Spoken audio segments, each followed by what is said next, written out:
A friend recently texted me to say that she finally made a doctor's appointment that she had been putting off for weeks and weeks.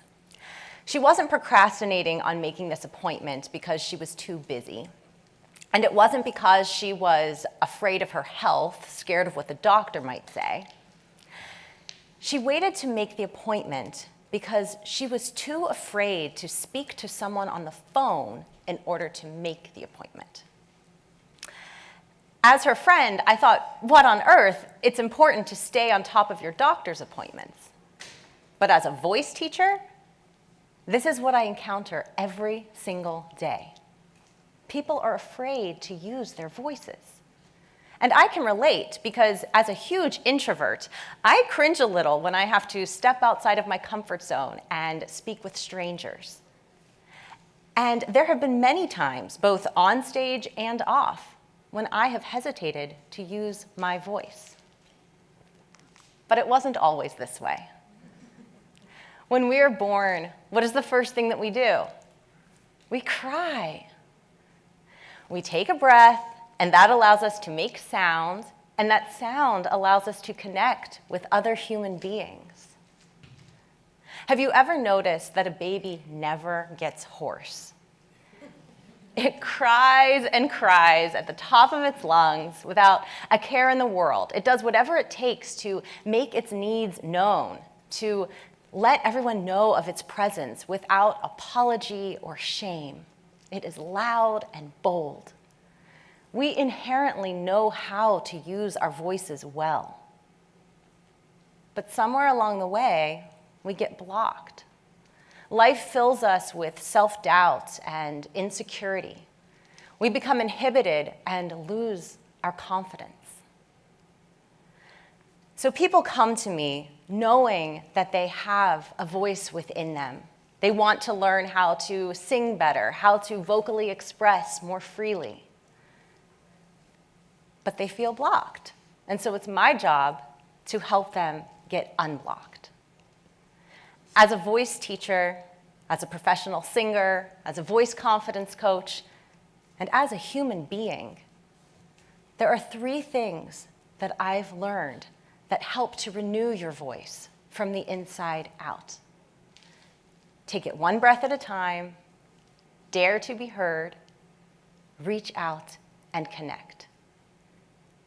If you feel called to use your voice, these are 3 things that you can do to help step into your vocal presence. The first is to take it one breath at a time. The breath is what powers the voice. We need the breath to flow freely in order to make sound. It allows the vocal folds to vibrate, and that in turn creates sound in the atmosphere. I want you to think back to a time when you choked on food or water. What happened? You lost access to your breath. And because you couldn't breathe, you weren't able to speak. And because you couldn't speak, you couldn't communicate your needs to the people around you.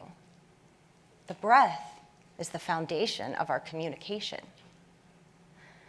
This happens in the voice studio all the time. People will be afraid of an upcoming high note or a difficult phrase, and they will lock up and forget to breathe. And so I train them how to manage their breath, how to take low, slow inhalations through the nose, and to elongate their exhalations so that their breath can flow freely and they can reach those high notes. When we physically choke, the symptoms are the same as when we metaphorically choke. Maybe you can think of a time when you were nervous to sing a song at karaoke or give a pitch at work. What happens? You lock up and you lose access to your breath. And then you struggle to find the right words. And then you have a hard time reaching out and connecting in the way that you hope to. I can relate to this because as a vocal performance major in college, I felt like I was choking all the time, both physically and metaphorically. I felt like my throat was always tight, and I just couldn't get my voice out there. The truth is that I loathed my voice. I was embarrassed and ashamed by it. One day, my voice teacher must have picked up on this because she looked me in the eye and she said, "I hope you like your voice." I did not like my voice. I was there to improve my voice, to learn how to sing better. Liking my voice didn't even occur to me. Her words were like a gut punch, and I went home and I had a pity party, and then I had a realization. I was paying an outrageous amount of money on this degree in the hopes that one day people would pay good money to hear me sing. How could I expect them to like my voice if I didn't like my voice? I had to believe in what I was offering them. And in this case, that was my voice. So I took a deep breath, and I realized that I had a decision to make. I could either learn how to love my voice, or I could change my major and my career path altogether.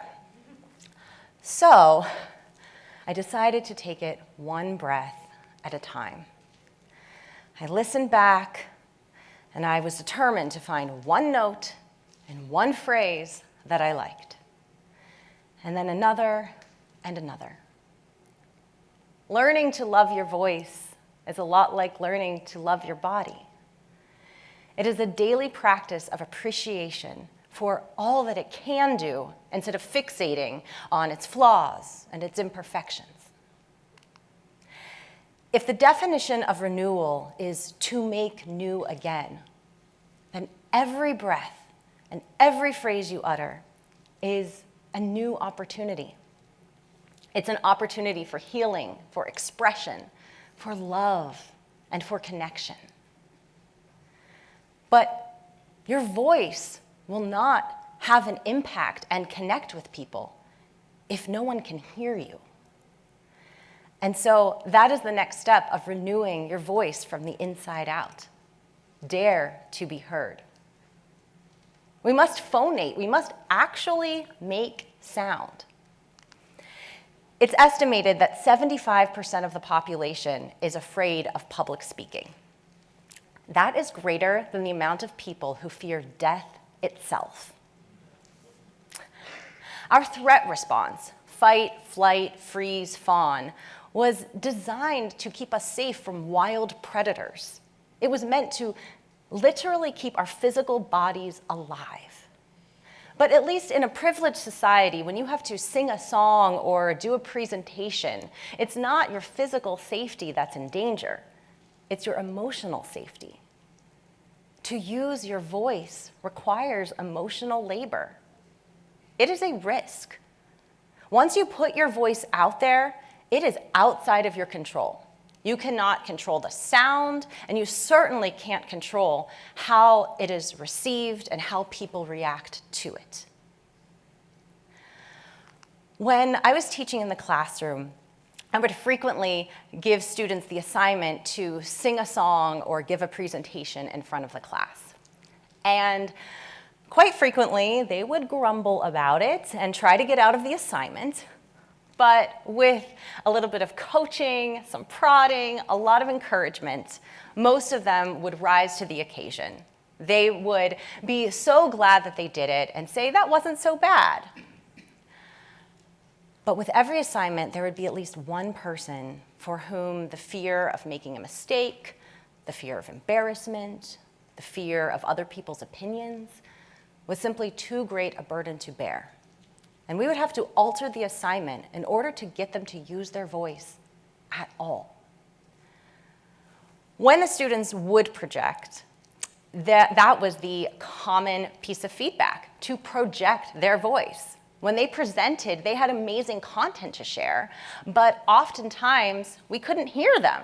So all of their research and their insights and their stories didn't make its intended impact because we literally struggled to hear what they had to say. We have to learn how to speak up. Our words cannot make their intended impact if no one can hear them. And so while we have to learn how to literally speak up, we also need to dare to be heard metaphorically. As I was preparing this talk, I brought it to my coach with all of these statistics and data points. I was referencing scientific studies and quotes from my favorite authors on The Voice. I thought that I had to prove that I knew what I was talking about, that I had done my research and could cite my sources. She pointed out that the irony was that the talk on my voice needed more of my own voice in it. I needed to share my own stories, my own experiences. I recently came across something on social media that said, confidence is believing in your own experience. I might edit that to say, confidence is believing in the value of your own experience. And dare I say, believing in the value of your voice enough to share your experience. We have to dare to be heard, because the result of daring to be heard is connection. And we all want to connect. We all have the ability to connect. Someone needs to hear exactly what your voice has to say, exactly what you have to say. And so the third step to renewing your voice from the inside out is to reach out and connect. We can do this directly, reaching out to connect with specific people. I love to do this by self-producing my own concerts and creating opportunities for people to gather. One of the rules I live by is to be the invitation. I do my best to reach out to people when I'm thinking of them, trying not to keep score of when they're reaching out in return. I try to be an includer, doing my best to make people feel welcome. And while we can reach out and connect directly with specific people or specific groups of people, we can also reach out and connect indirectly, because we have no idea who is going to be touched by our words and our voice. Last summer, I had the opportunity to sing the national anthem at a Major League Baseball game. And I honestly wasn't that happy with my performance. I thought that I sang a lot better in sound check.